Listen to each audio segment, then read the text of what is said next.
Hi everyone and welcome to our special Made for YouTube series. I'm Sumaira Abidi and today we're going to talk about a very interesting and useful innovation that has been put forth by the market regulator SEBI.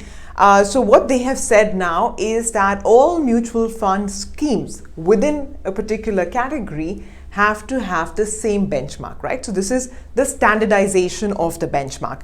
Now, why is this important? How will it be done? Now, first, let me tell you what used to happen. What used to happen is that, there is one category, say a flexi cap fund, right? Now, within the flexi cap, there are any number of schemes, right?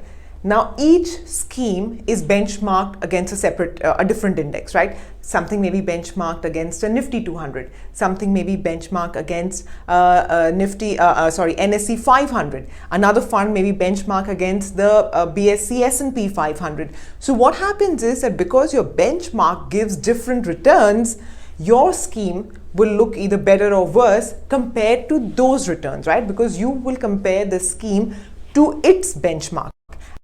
And therefore, the comparison, about how much alpha each scheme has generated, it's not fair to compare the alphas of two schemes even within the same category, because that alpha itself is calculated based on the returns of the benchmark, right? How much better has it done compared to the benchmark? Now, what's going to happen is that you can finally do an apple-to-apple comparison, right? Because every scheme in, say, the flexi cap category will be benchmarked against one chosen index. Okay, so what SEBI says now is that there will be a two-tier approach to benchmarking.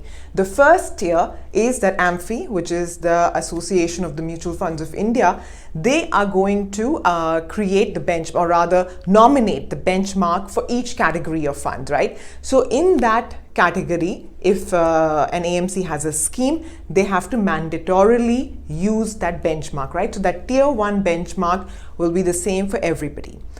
As well, SEBI has said that they do recognize that even within a category like, say, a flexi cap or a large cap, etc., there may be different investment styles, right? Some investment managers may be growth oriented, some may be value oriented. So there are different philosophies that an that a fund manager can deploy, and because of that, they will allow a second tier of benchmarking, which is that the fund manager, the AMC, can choose the benchmark which they feel represents their scheme the best, right? So the first one is mandatory.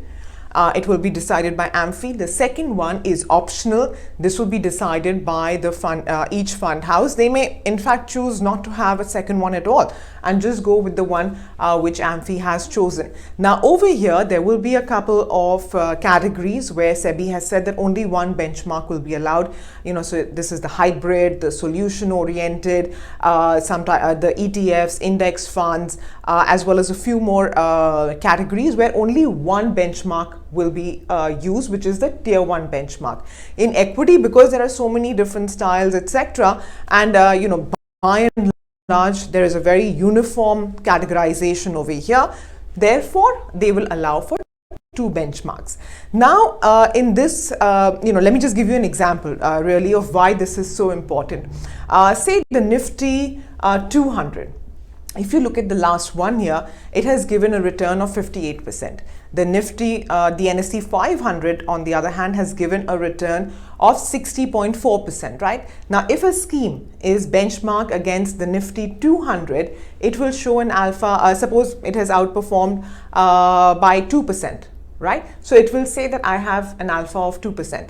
However, the same scheme benchmarked against the Nifty 500 will not have an alpha. So therefore, you need to be able to compare both schemes, and which is why experts say that it will now become necessary or essential for retail investors to judge a scheme if they're looking to invest in it, or if they're looking to check the performance, etc., to judge it by the tier 1 benchmark, which is the one that SEBI has made mandatory. Right now, these rules are going to kick in the next 1 month. So by the 27th of November, all AMCs should have complied to this, and therefore we expect that AMFI, which is the umbrella body of the Indian mutual fund industry, will very soon come out with the benchmarks that they nominate for each category. So I hope this has been useful, and this is going to be a big win for retail investors because it's going to make the comparisons more fair, and it's going to become very, very easy henceforth to judge